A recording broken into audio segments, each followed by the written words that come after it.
Time's running out for Eurozone leaders to save the single currency as they prepare for 11th-hour talks in Brussels. Germany and France are pushing to change EU treaties to create a fiscal union and introduce tougher budget rules. However, the European Council President believes they can achieve the same goals without altering existing treaties, which would need lengthy ratifications.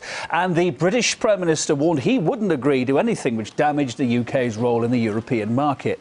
Credit ratings giant Standard & Poor's has also added to the sense of urgency as it threatened to downgrade 15 Eurozone countries and their bailout fund just earlier this week. Let's talk then to investigative journalist Tony Gosling. He's on the line now from London. Tony, evening. If the British Prime Minister was to make good on his threat and refuse to sign any new treaty, do you think Merkel and Sarkozy would have enough support then to push through their agenda?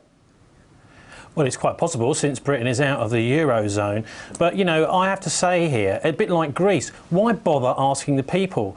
This is actually, we're supposed to be living in a democratic Europe, Kevin, and when major changes are being made to what effectively is a form of European sovereignty, I mean, as most of the countries in the Eurozone are now finding out, that actually the European Central Bank has far more influence over their affairs than their national governments, then we need to go to the people. It seems that David Cameron and the Conservative Party as a whole are really a bit schizophrenic over this whole Europe issue. They've got, on one side, they've got all their friends, the financial elite, that want them to go one way, and on the other side, they are the main Eurosceptic party in Britain, and they're being pulled in the other direction. So quite which side of this whole debate Cameron is going to face is really a completely open question, although I would guess that he will go with the financial oligarchy. Of course, he's quite out of these discussions, as Britain is not part of the Eurozone, and in a way he's butting in. But I think Merkozy, you know, this whole Merkel-Sarkozy coalition, isn't really interested in what the people want. And my worry is, what is the validity of a treaty of such importance when the people aren't on side? How much say should Britain have anyway? As you say, it doesn't even use the euro, it's not in the Eurozone. How much say should it have in maybe scuppering the Merkozy plan? Well, that would be an interesting mission for David Cameron. I'm not sure if he's got the guts to go and scupper this.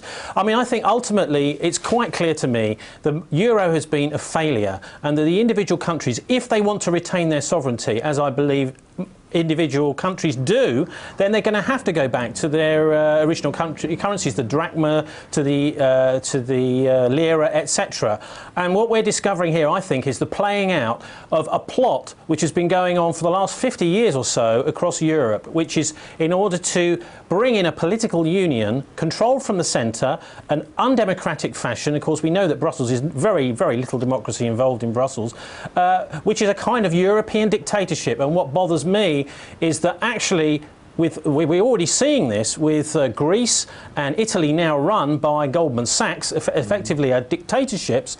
This is the kind of thing that I'm afraid if Adolf Hitler was still alive, he would be smirking and smiling now, saying, this looks rather good. This is a Euro dictatorship, the kind of thing I dreamed of. Interesting point. I mean, at face value, have the Brussels technocrats got anything to bring to the party, do you think? You know, they are supposed to be forming this golden way, this golden path forward, assuming it's not as sinister as you say it is.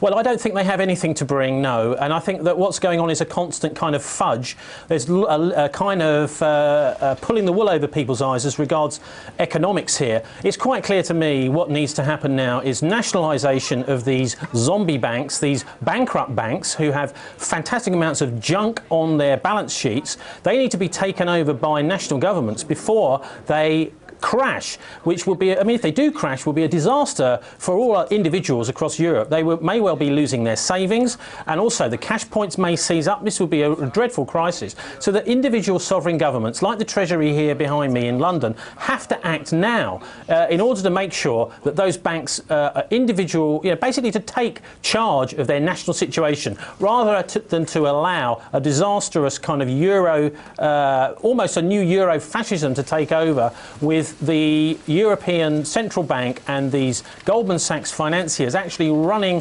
the policies, that is the tax, government policies and the financial policies right across Europe. It's a kind of fascist nightmare dream, that sort of thing they've been wanting for years. But I think we have to, as patriots, and I would hope David Cameron's one of those, have to actually resist this temptation to go into a massive financial political union. Tony, briefly, are you expecting anything substantive to come out from this key summit Thursday and Friday? I'm really not sure. I think maybe another fudge, but I mean, it has to be said immediately. David Cameron has said there won't be a referendum in Britain about this. We have his opposite number, also Conservative, Boris Johnson, Mayor of London, saying he thinks that there will. So you see what I'm saying here is that we've got a split here nationally, even in the ruling party, the Conservative Party. As for what's going to happen at the end of the week, it's anyone's guess, but I think we'll have another fudge.